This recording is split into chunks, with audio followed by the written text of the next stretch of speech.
Maayong hapon, mga igsuon, diri sa Ebanghelyo karong adlaw ba, ang phrase sa dili madugay gibalik-balik og mention 4 times.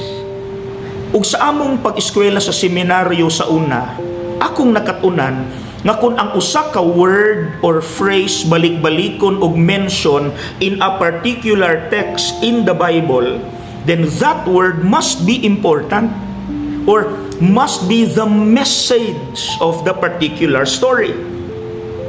Ug tinuod gyud mao ang mensahe sa Ebanghelyo karong adlaw alang kanatong tanan, sa dili madugay.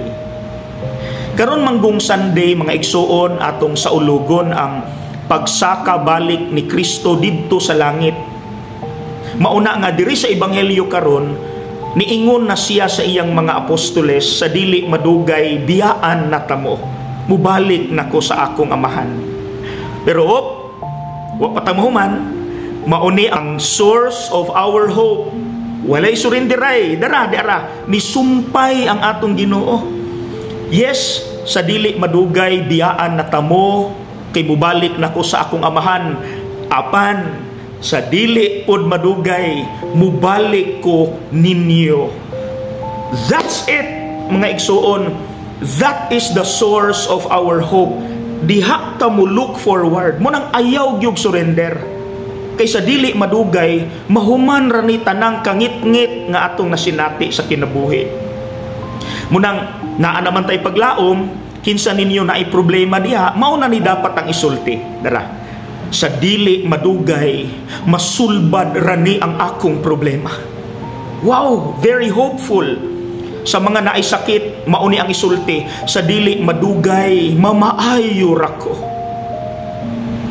Alang sa mga adunay kaila nga layo sa Ginoo, naa sa binuang bisyo, naa sa sala, mao po ni ang imong isulti para niya, sa dili madugay, mabag-o raning tawhana. Alang sa mga estudyante, sa dili madugay, mahuman rakog eskwela. Ug alang sa mga adunay kahadlok ug kabalaka, sa dili madugay, mawala rani ang akong mga kabalaka. Ing anak ta dapat ka positive. So mga igsuon, unsa pay imong madugang? Sige, fill in the blank space. Based on your experience now, unsay imong masulti? Puno sa paglaom. Sige, fill in the blank space. God bless.